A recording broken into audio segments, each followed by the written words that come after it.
This is John Eberts. My current credential is a BS in Chemical Engineering, but I am a candidate for a Master's in Chemistry at University of St. Joseph. Today I will be discussing citrate synthase, or as I like to say, let the TCA cycle begin. Citrate synthase is used in the TCA cycle to bring in new carbons. It does this by combining acetyl-CoA and water with oxaloacetate to form citrate. The position of this reaction in the TCA cycle is shown here in red. The citrate goes on to react to form isocitrate. Since oxaloacetate is generally shown to end the TCA cycle, this is another reason that citrate synthase and the reaction to citrate can be considered the start of the TCA cycle. As additional background, it's important to note the ionic state of the compounds at physiological pH. The active amino acids in this reaction are histidine and aspartate, so those pKa's are noted here, but the reactions will be discussed later. Oxaloacetate has a -2 ionic state. Acetyl coenzyme A is a neutral molecule, and citrate has a -3 ionic state at physiological pH. The summary of the reaction is that an acetyl group is transferred from acetyl-CoA to oxaloacetate. The first step in this reaction is a Perkins condensation, which yields the intermediate citral-CoA. This citral-CoA is then converted to citrate through a thioester hydrolysis.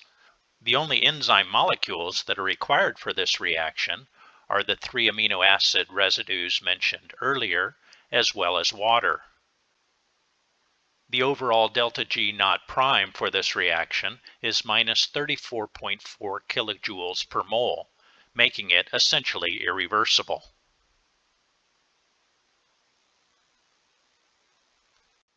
The mechanism for the citrate synthase reaction is shown here. Aspartate 375 deprotonates the carbon next to the carbonyl of acetyl-CoA, and the histidine 274 protonates this oxygen. The electrons from this resulting double bond then attack the carbonyl of the oxaloacetate, and histidine 320 protonates this oxygen. Histidine 274 deprotonates this oxygen. The resulting citral-CoA then is attacked by water after it's deprotonated by histidine 320, and coenzyme A picks up the other proton from the water to result in citrate and CoAsh. Citrate synthase actually exists as a dimer in the body, but the two units are the same, so only one is shown here. The dimer will be shown later. This image shows the closed position of citrate synthase as it is at the end of the reaction. So citrate is in pink and CoAsh is in white. Now that the reaction is complete in this image, the enzyme can open up and release the citrate and CoAsh. In the open position, citrate synthase has an active site on the surface as shown here. Initially, oxaloacetate binds to this site, and at the end, the open conformation releases the citrate. When oxaloacetate initially binds to this site, it changes the conformation of citrate synthase so that it can accept acetyl-CoA and actually brings the enzyme around to protect the two molecules, as we'll see later. Several amino acids surround the citrate in this image, which would be oxaloacetate at the beginning of the reaction. Histidine 274, as we've seen earlier, is involved directly in the reaction, and these other residues are involved in hydrogen bonding to hold the citrate and later the acetyl-CoA into position for reaction. The other active residues come into view as the enzyme closes around the citrate and acetyl-CoA.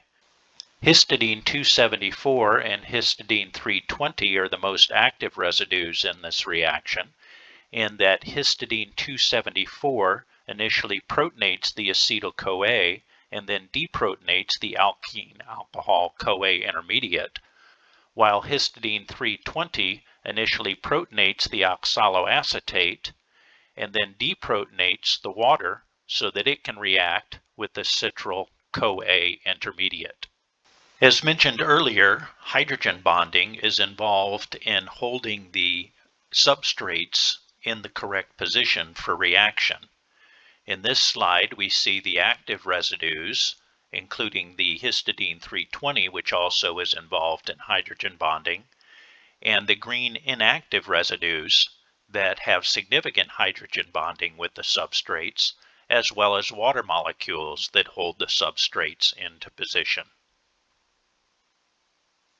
As mentioned earlier, the conformational change of citrate synthase closes it around oxaloacetate and acetyl-CoA. This is important to provide hydrophobic interactions that protect the acetyl-CoA anion from protonation by water. In this slide, you can see a multitude of hydrophobic interactions, and you can see that the substrates are protected by the enzyme folding around them. Although we have been discussing citrate synthase as a monomer, we also indicated earlier that it's actually a dimer. The orientation of the dimer is built around glycine 312 and glycine 386 as seen in this slide. It's also possible to see the citrate that is on the surface of the citrate synthase in these two positions in the dimer. In summary, citrate synthase starts the TCA cycle by bringing carbon into it. It does this by converting oxaloacetate into citrate and releases CoAsh. The reaction is carried out by the transfer of an acetyl group from acetyl-CoA to oxaloacetate. This is done through a Perkins condensation that yields the citral-CoA intermediate, and an thioester hydrolysis, which yields citrate. It's important to remember that a conformational change opens and closes the enzyme during this reaction. Hydrogen bonds are critical for holding substrates in position for the reaction, and hydrophobic interactions are critical for protecting the substrates from side reactions. Ultimately, after the citrate synthase reaction, life goes on as the TCA cycle continues to turn. This slide shows the references which are available for further study.